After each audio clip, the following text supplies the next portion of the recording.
let's talk about the core strength training for like strength training purposes. So if you're training for doing squats and deadlifts and stuff like that, kind of compound exercises where you need to be have a strong core to stabilize your spine, then you need to do core work that's going to specifically address that requirement.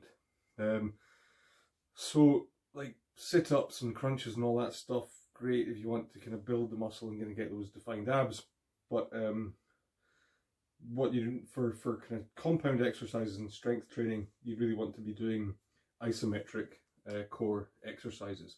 You know, the whole point is to make your core as strong as possible to hold your, well, particularly your lower half of your spine, your lumbar spine, in a rigid, stable position under load. So when you practice your planks and those kind of exercises, the idea is to create as much tension in the core as possible when you do the exercise, so that you're getting the right intensity. Imagine you're going to unrack 300 kilos off a bar, in a squat position. Your core needs to be strong enough to stabilize your spine under that load. If you're just doing a kind of plank for 30 seconds or a minute, you're just hanging out there, you're probably not putting 100% effort and tension into that exercise to get the right effect.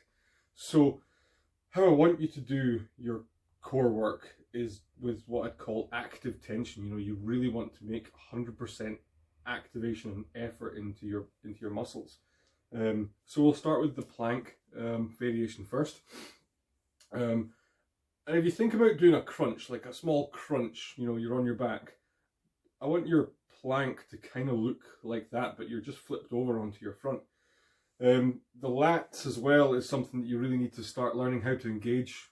People don't really know how to engage their lats when they're bracing the core, so we can practice this through in the plank as well. And it's quite simple in that when you get into your plank position, if your elbows are up here, I just want you to kind of like drag downwards, like pulling the floor, dragging the floor down towards your feet, and that'll engage your lats in the exercise.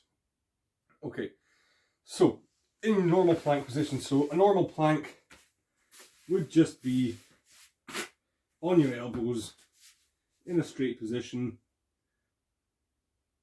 and holding that for as long as possible, traditionally.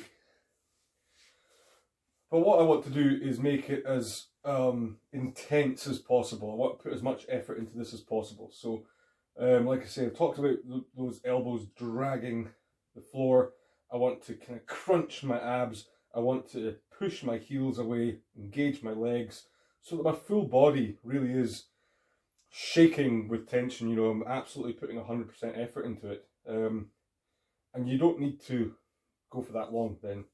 10 seconds at that level of intensity should be enough to raise your heart rate and make your breathing go. So what does that look like then here? Okay, so first of all, I'm probably going to be a little bit higher up rather than this kind of flat position. I want to have those abs kind of engaged, and that's just done by bringing the sternum and the pelvis a bit closer together, so kind of little mini crunch. Okay, so little mini crunch of the abs, pushing the heels back, squeezing the bum, pulling the elbows down.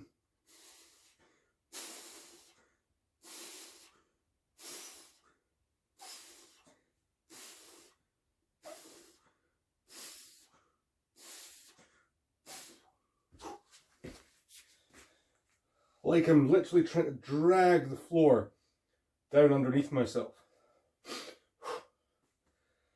And that's how you do a really engaged active plank.